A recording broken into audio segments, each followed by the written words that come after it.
사무엘상 17장 41절에서 54절 말씀. 블레셋 사람이 방패든 사람을 앞세우고 다윗에게로 점점 가까이 나아가니라.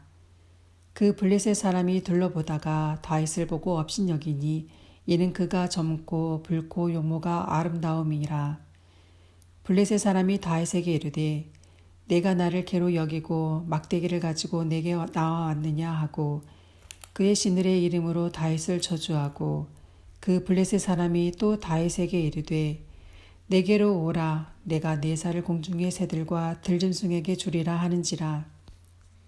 다윗이 블레셋 사람에게 이르되 너는 칼과 창과 단창으로 내게 나아오거니와 나는 만군의 여호와의 이름 곧 내가 모욕하는 이스라엘 군대의 하나님의 이름으로 내게 나아가노라.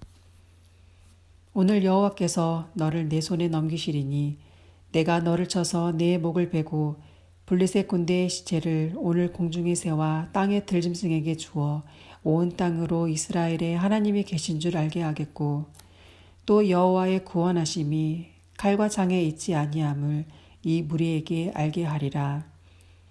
전쟁은 여호와께 속한 것인즉 그가 너희를 우리 손에 넘기시리라. 블레셋 사람이 일어나 다윗에게로 마주 가까이 올 때에 다윗이 블레셋 사람을 향하여 빨리 달리며 손을 주머니에 넣어 돌을 가지고 물매로 던져 블레셋 사람의 이마를 치매 돌이 그의 이마에 박히니 땅에 엎드러지니라. 다윗이 이같이 물매와 돌로 블레셋 사람을 이기고 그를 쳐 죽였으나 자기 손에는 칼이 없었더라. 다윗이 달려가서 블레셋 사람을 밟고 그의 칼을 그 칼집에서 빼내어 그 칼로 그를 죽이고 그의 머리를 베니 블레셋 사람이 자기 용사의 죽음을 보고 도망하는지라. 이스라엘과 유다 사람들이 일어나서 소리 지르며 블레셋 사람들을 쫓아 가이와 에그론 성문까지 이르렀고 블레셋 사람들의 부상자들은 사하라임 가는 길에서부터 가드와 에그론까지 엎드러졌더라. 이스라엘 자손이 블레셋 사람들을 쫓다가 돌아와서 그들의 진영을 노략하였고 다윗은 그 블레셋 사람의 머리를 예루살렘으로 가져가고 갑주는 자기 장막에 두니라. 아멘. 주님의 이름으로 평안의 인사를 여러분에게 드립니다.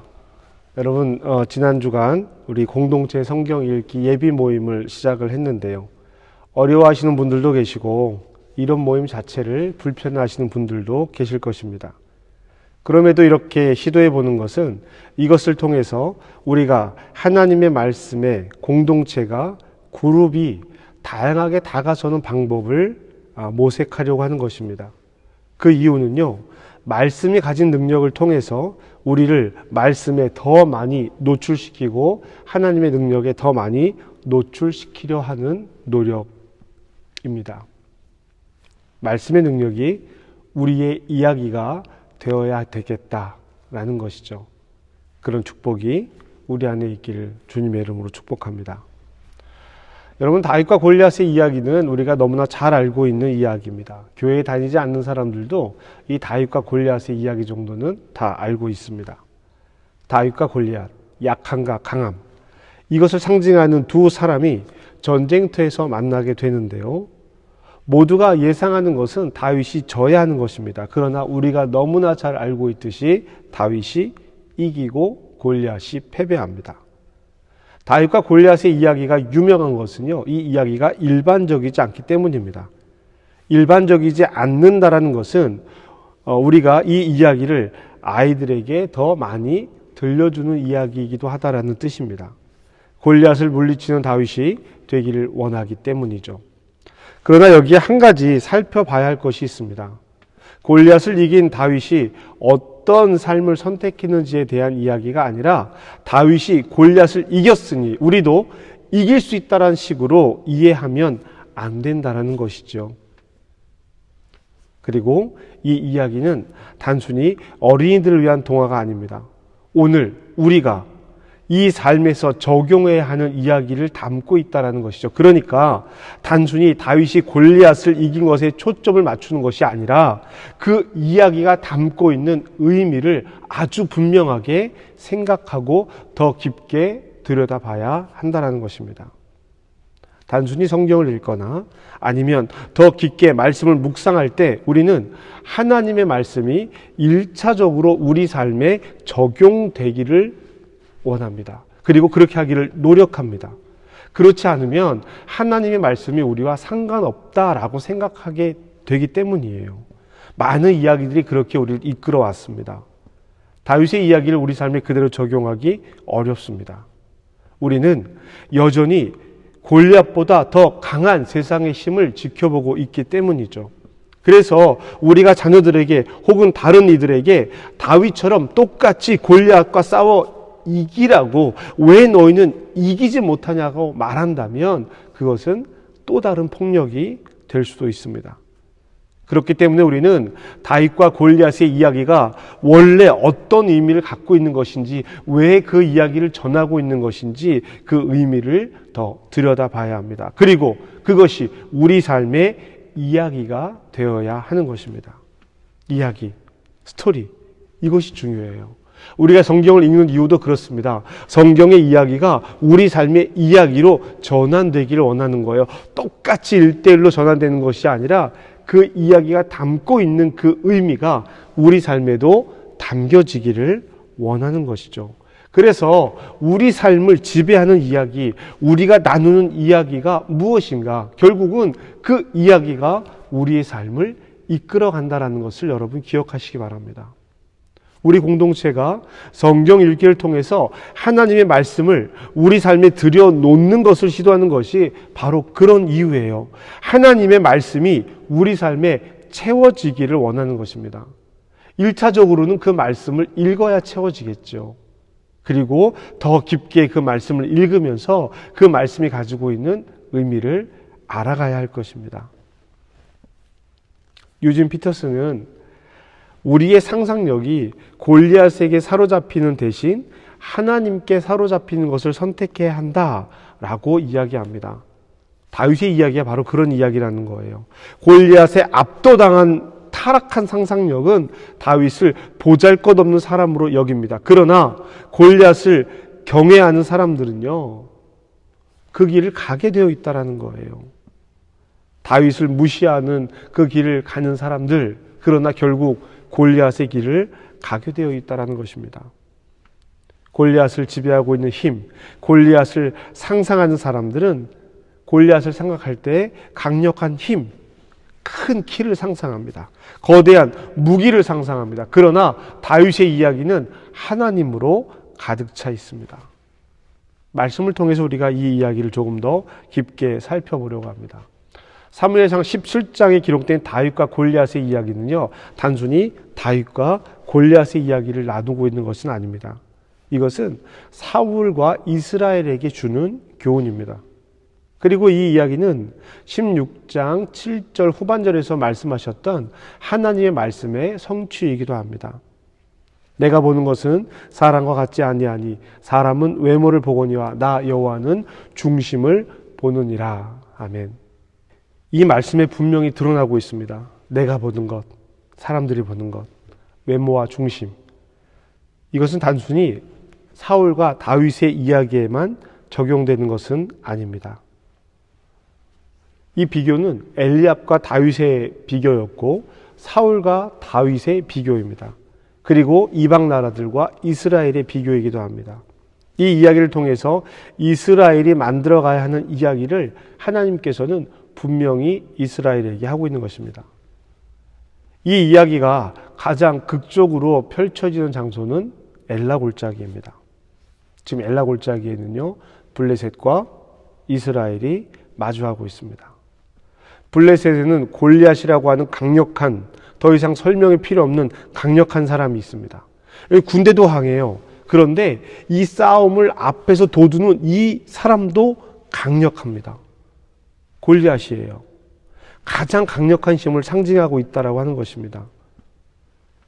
군대를 모욕하고 하나님을 모욕하는 골리앗을 이스라엘이 두려워하고 있는 것이죠. 이 엘라 골짜기에는 골리앗과 블레셋의 강함과 이스라엘의 두려움이 가득 차 있습니다. 여러분, 바늘 떨어진 소리라는 말 들어보셨죠? 최대의 긴장감이 흐르는 시간입니다. 지금 이스라엘 진영이 그래요. 이쪽에서는 골리앗이 버럭버럭 소리를 지르고 이쪽에서는 그 어느 하나 누구도 나설 수 없는 상황입니다. 조용하게 정막 서로의 눈치만 보고 있다란 말이에요. 두려움에 떨고 있다란 이야기죠. 이때 정막을 깨는 상황이 벌어집니다. 아버지의 심부름으로 이 싸움터, 전쟁터에 형들의 안부를 물으러 온 다윗이 등장을 합니다. 그리고 여기에서부터 균열이 시작이 돼요. 다윗이 이곳에 등장해서 엘라 골짜기에 와서 처음 본 상황은 너무나도 낯선 상황이었습니다. 다윗은요, 이 엘라 골짜기와 골리앗의 이야기를, 비난과 비아냥을 듣고 있지 않았어요. 왜요? 다윗은 여기 있지 않았기 때문입니다. 그래서 그 공포와 두려움도 다윗의 것이 아니었단 말이에요. 엘라 골짜기의 균열은 엘리압의 목소리로부터 시작이 됩니다. 그곳에 온 다윗을 엘리압이 비난하는 것이죠. 그런데 여러분, 엘리압이 다윗을 비난한 것은요, 다윗의 어떤 행동을 본 후입니다. 답부터 여기 말씀을 드리자면요, 다윗은 골리앗을 아무렇지도 않게 여긴 것입니다. 우리는 보통 문제를 들여다봅니다. 문제를 봐요. 그 문제가 큰지, 그 문제가 작은지, 이 문제가 쉬운지 어려운지, 내게 해결할 수 있는지 없는지 그 문제를 먼저 집중합니다. 골리앗의 경우는 그 사람의 크기, 무기, 힘 등을 보는 것이지요. 그런데 다윗은 와서 그 사람을 쳐다보고도 아무렇지도 않게 여기면서 사람들에게 물었습니다. 다윗이 곁에 서 있는 사람들에게 말하여 이르되 이 블레셋 사람을 죽여 이스라엘의 치욕을 제거한 사람에게 어떠한 대우를 하겠느냐? 이 할례 받지 않은 블레셋 사람이 누구이기에 살아계시는 하나님의 군대를 모욕하느냐? 아멘. 어떤 대우를 해주냐고 물은 것은요, 이미 25절에서 왕이 조건을 제시했다라는 것을 들었기 때문입니다. 재물도 주고 딸도 그에게 주고 세금도 면제해 주겠다는 것인데요, 다윗이 지금 어떠한 것을 보상해 주겠느냐라고 하는 것은 그 왕의 조건에 관심 있는 것이 아니었습니다. 왕이 그런 조건을 제시한다고 하더라도, 왕이 그런 조건을 제시하지 않는다고 할지라도 하나님의 군대를 모욕하는 저 사람을 두면 되겠느냐라는 이야기를 하고 있는 거예요. 다윗은 그 문제가 아니었습니다. 골리앗이 눈에 보이지 않는 거예요. 골리앗이 눈에 보이는 것이 아니라 할례 받지 않은 이방인이 감히 하나님의 군대와 하나님을 모욕하고 있구나, 이것을 먼저 보고 있는 것입니다. 엘리압이 이 이야기를 들어요. 조건도 필요 없고 하나님에게 대항하는 저 이방 군대, 이방 장수를 왜 가만히 두냐라고 하는 것, 이것을 보고, 이 이야기를 하는 것을 보고 화를 냅니다. 엘리압은 이곳에 있는 사람들과 달라요. 다윗이 기름 부음 받는 것을 본 사람입니다. 다윗과 엘리압의 태도가 분명하게 드러나는 장면입니다. 모두가 깊은 두려움과 공포에 떨고 있는데 다윗은 아무렇지 않게 말하고 있다는 거예요. 골리앗을 보고 있으면서도 골리앗에게 집중하지 않고 골리앗이 하는 그 말에 집중하고 있습니다. 엘리압은요, 골리앗에게는 아무런 대응도 하지 못하면서 다윗에게는 버럭 화를 냅니다. 이것이 많은 사람들이 갖는 태도예요. 강자에게는 아무 말 못하면서 약자에게 큰 소리를 내는 것입니다. 그리고 이 장면을 지켜본 사람들이 사울에게 가서 말을 합니다. 사울은 다윗을 불렀죠. 그러나 사울은 다윗을 보고 실망합니다. 너는 어리고 저 사람은 어려서부터 용사다. 어림을 이야기하지만 너는 그냥 어린아이고 저 사람은 어려서부터 용사다라고 이야기를 합니다. 사울 역시 다윗의 모습을 보고 있는 것이죠. 그러자 그 앞에서 다윗은 이렇게 이야기합니다. 당당하게 말합니다. 나는 사자와 곰을, 수염을 잡고 사자와 곰을 대항해서 이겼던 사람입니다. 내 양떼를 그렇게 지켰단 말이죠. 하나님께서 사자와 곰의 손에서도 나를 지키셨는데 저 이방 블레셋 장수의 손에서 나를 지켜주실 것입니다. 여러분, 이 말씀에서 다윗이 무엇을 바라보고 있는지, 다윗의 시선이 어디에 고정되어 있는지를 분명하게 알 수 있는 것입니다.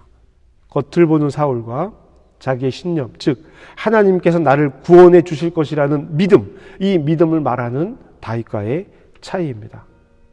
그리고 다윗은 사울이 건네준 갑옷과 투구를 벗어냅니다. 칼을 풀어놓습니다. 그리고 냇가에 앉아 매끄러운 돌 5개를 집어듭니다. 여러분, 다윗이 돌 5개를 고르기 위해 시냇가에 무릎 꿇고 앉았을 때 무엇을 생각하겠습니까? 여기서 다윗이 골리앗을 어떻게 이기지? 라는 것에 집중했다면 결코 다윗은 돌 5개를 들고 일어설 수 없었을 것입니다. 다윗과 골리앗이 마주서자 엘라 골짜기는 블레셋에게는 승리를, 이스라엘에게는 패배를 선언하는 것처럼 보였습니다. 골리앗과 다윗이 마주서는 장면, 이 장면을 이렇게 이야기합니다. 블레셋 사람이 방패든 사람을 앞세우고 다윗에게 점점 가까이 나아가니라. 지금까지만 해도 골리앗은요, 다윗의 정체를 알지 못했습니다. 방패를 든 사람을 앞세워서 자기를 보호하려고 했습니다. 자신의 몸과 자신의 힘을 믿고 있는 골리앗은 상대하려고, 누군가가 자기를 상대하려고 나온다면 자기보다 더 큰 힘을 가진 사람이 아닐까라고 염려했을 것입니다. 그러나 다윗을 보자 그 마음이 사라져버렸어요. 42절입니다. 그 블레셋 사람이 둘러보다가 다윗을 보고 업신여기니 이는 그가 젊고 붉고 용모가 아름다움이라. 아멘. 자, 여러분, 이 말은 어떤 표현이라고 그랬죠? 어리다는 표현이라고 말씀을 드렸습니다. 작은 사람도 아니고 보통의 사람도 아니고 자기를 이길 만한 큰 힘을 가진 사람도 아니고 어린아이가, 자기 눈에 보이기에 어린아이가 싸움터에 나오자 다윗을 무시하고 업신여깁니다. 이건 보편적인 시선이에요. 골리앗은 다윗에게 자신을 개로 여기냐며 막대기를 들고 나왔느냐며 자신의 신의 이름으로 다윗을 저주합니다. 그리고 다윗을 죽여서 짐승의 먹이로 주겠다라고 비아냥거리고 놀리는 것이죠. 여러분, 이 장면은요, 모두가 다 당연하게 여기는 장면입니다. 이 이야기를 처음 듣는 사람이 있다면, 야, 이건 말도 안 되는 소리야. 어떻게 어린아이가 큰 장수를 상대하냐? 이렇게 말할 것입니다. 요즘으로 따져보면 아동학대라고 난리가 날지도 몰라요. 그러니 이 엘라 골짜기에서는 어떻겠습니까? 모두가 이 분위기로 다윗을 우스워하고 골리앗을 높이는 상황이었을 거예요. 어디에서요? 이스라엘에서조차도 그랬을 것이라는 것입니다. 그러나 이 분위기에 압도당하지 않는 한 사람이 있습니다. 45절입니다. 다윗이 블레셋 사람에게 이르되 너는 칼과 창과 단창으로 내게 나아오거니와 나는 만군의 여호와의 이름 곧 내가 모욕하는 이스라엘 군대의 하나님 이름으로 내게 나아가노라. 46절입니다. 오늘 여호와께서 너를 내 손에 넘기시리니 내가 너를 쳐서 내 목을 베고 블레셋 군대 시체를 오늘 공중의 새와 땅의 들짐승에게 주어 온 땅으로 이스라엘의 하나님이 계신 줄 알게 하겠고. 47절입니다. 또 여호와의 구원하심이 칼과 창에 있지 아니함을 이 무리에게 알게 하리라. 전쟁은 여호와께 속한 것인즉 그가 너희를 우리 손에 넘기시리라. 아멘. 골리앗이 상대방인 다윗을 보고 있을 때 다윗은 골리앗이 아닌 하나님을 보고 있는 것입니다. 여러분, 17장은 하나님께서 이스라엘에게 보이는 이야기라고 말씀을 드렸지요. 그들에게 주는 교훈입니다. 사울에게 하시는 말씀입니다. 이것을 보지 말고 하나님을 보라고 말씀하고 계신 거예요. 문제를 보지 말고 하나님을 보라고 말씀하고 계신 것입니다. 그런데 모든 사람이 그 문제를 바라보고 있습니다. 단 한 사람, 다윗을 제외하고 말이죠. 그리고 오늘 이것은 우리에게도 동일하게 하시는 말씀입니다. 우리의 삶을 바꾸기 위해서는 우리의 삶을 지배하고 있는 이야기를 바꿔야 합니다. 이래선 안 돼. 이렇게 하면 성공하는 거야. 우리는 이 세상의 이야기로 우리의 삶의 이야기를 가득 채우고 있습니다. 성공, 강함, 잘됨, 돈, 취미, 우리들이 자녀들에게 남기는 이야기는 무엇입니까? 우리는 골리앗을 이야기합니다. 골리앗처럼 되기를 기대합니다. 표현이 다르다고요? 하나님의 이름으로 만몬을 구하는 것, 하나님의 이름으로 골리앗이 되기를 구하고 있는 것은 아닙니까? 우리를 지배하고 있는 이야기를 살펴야 합니다. 그 교훈을 우리는 다윗에게서 지금 보고 있는 것이고요. 다윗은 골리앗의 이야기, 사람들의 이야기가 아니라 하나님에게 집중하고 있는 것을 봅니다. 이스라엘의 군대 하나님의 이름으로 내게 나아간다라고 이야기합니다. 이스라엘에 하나님이 계신 줄 알게 하겠다라는 거예요. 이스라엘 사람들이 알게 하겠다라는 것입니다. 이 전쟁 모든 것은 여호와께 속한 것이지 우리의 일이 아니다라는 것을 선언하겠다라는 것입니다. 이 모든 이야기의 중심은 하나님이십니다. 하나님의 이름으로 나가고 하나님이 계신 줄 알게 하고 전쟁이 하나님께 속한 것임을 알게 한다라고 말하는 거예요. 상황만 보면 안 되는 상황입니다. 그러나 다윗은 이 이야기를 바꿉니다. 다윗의 이야기는 하나님의 이야기로 가득 차 있다는 거예요. 이 이야기는 단순히 커다란 힘을 가진 골리앗을 다윗이 이겼고 다윗은 평소 하나님의 뜻을 잘 따르는 사람이었습니다 라는 정도의 이야기가 아니라는 것입니다. 다윗과 골리앗의 이야기는 우리 모두가 다윗이 되어서 골리앗과 싸우자라는 그런 이야기가 아니라는 거예요. 우리를 지배하고 있는, 우리의 가치관을 억누르고 있는 이야기 자체를 바꾸자라는 것입니다. 조금 더 이야기하면 무엇이 성공한 삶인가, 어떤 삶이 좋은 삶인가, 이것에 대한 이야기를 바꾸라는 거예요. 예수님께서 산상수훈에서 말씀하신 것도, 팔복을 말씀하시고 율법을 말씀하신 것도 싸워 이기라는 것이 아니라 삶을 지배하는 이야기 자체를 바꾸라는 것입니다. 그 이야기가 우리를 지배하지 못하게 하라는 거예요. 다윗이 지금 그것을 보여주고 있습니다. 골리앗 자체를 무시하고 있어요. 복음은 우리에게 그리스도 안에서 변화된 삶을 요구합니다. 무엇에서부터 무엇으로 변하는 것일까요? 골리앗의 세계관에서 다윗의 세계관으로 바꾸고 그에 따른 삶을 기쁘게 살라는 것을 이야기하고 있습니다. 다윗은요, 물매와 돌로 골리앗을 쓰러뜨립니다. 그리고 다윗은 골리앗이 입었던 갑주를 자기 장막에 가져다 두었습니다. 54절에 이렇게 기록하고 있습니다. 다윗은 그 블레셋 사람의 머리를 예루살렘으로 가져가고 갑주는 자기 장막에 두니라. 여러분, 다윗이 그 갑주를 통해서 그 갑주를 자기 장막에 놓고 무엇을 생각했겠습니까? 이야, 내가 골리앗을 이겼어. 내가 골리앗을 이겼어. 이 생각을 했을까요? 골리앗의 갑주는요, 온통 노수로 만들어져 있습니다. 17장 5절 이후를 보면 머리부터 발끝까지 노수로 무장하고 있고요. 노수로 든 무기를 들고 있고 노수로 든 방패를 들고 있고 그 방패 든 사람을 자신의 앞에 세워서 걷게 하고 있습니다. 골리앗의 이야기는요, 온통 힘으로 가득 찬 이야기입니다. 그 당시 노수는 강함의 상징이기 때문이죠. 다윗은 그 골리앗의 갑주를 보면서 골리앗의 이야기를 떠올립니다. 그리고 다시 자기의 이야기, 하나님께서 함께 하신 이야기로 자신의 이야기를 채우는 거예요. 이것이 40년 동안 다윗이 광야를 도망치면서도 낙심하지 않을 이유였습니다. 사랑하는 성도 여러분, 다윗은요, 엘라 골짜기의 분위기를 바꿨습니다. 완전히 바꿨어요. 지금 우리는 다윗과 골리앗의 싸움 자체에 집중하면 안 됩니다. 이야기를 바꿔야 합니다. 패러다임을 바꿔야 해요. 그 이야기 속에서 빠져서 그 안에서 이기심을 달라고, 그 안에서 내가 이겨나가겠다라고 싸우는 것 불가능합니다. 물리적으로는요, 다윗은 골리앗을 이길 수 없었다라는 이야기예요. 그러나 그 이야기 자체를 바꿉니다. 패러다임 자체를 바꿉니다. 이 전쟁은 나에게 속한 것이 아니다라고 선언하면서 이 이야기는 완전히 바뀌어 버렸어요. 달라지는 거예요. 다른 자리에 서게 됩니다. 우리는 복음을 믿고 복음 안에 있는 사람들입니다. 그러니 우리의 가치관은 복음적이어야 하는 것입니다. 복음은 하나님 나라예요.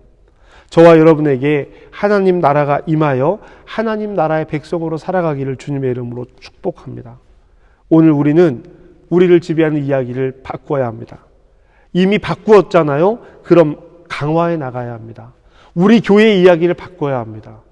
우리 교회가 앞으로 나가야 될 이야기를 바꿔야 하는 거예요. 더 단호하게, 흔들리지 않게, 견고하게 살아가기를 다짐해야 합니다. 그것이 십자가 보혈로 구원받은 사람들의 태도입니다. 저와 여러분의 삶의 태도, 삶의 자세가 이와 같이 되기를 주님의 이름으로 축복합니다. 특별히 자라는 청년들에게 권합니다. 여러분의 배움은 싸움을 이기는 방법, 더 많은 것을 갖는 방법이 아니라 삶을 대하는 태도 자체가 달라지는 배움이 되기를 주님의 이름으로 부탁드립니다. 그리스도인의 가치관으로 세상의 것을 받아들이십시오. 그러면 그것을 사용하며 살아가게 됩니다. 지배당하고 이끌려가는 삶이 아니라 사용하고 이끌어가는 삶이 되기를 주님의 이름으로 축복합니다.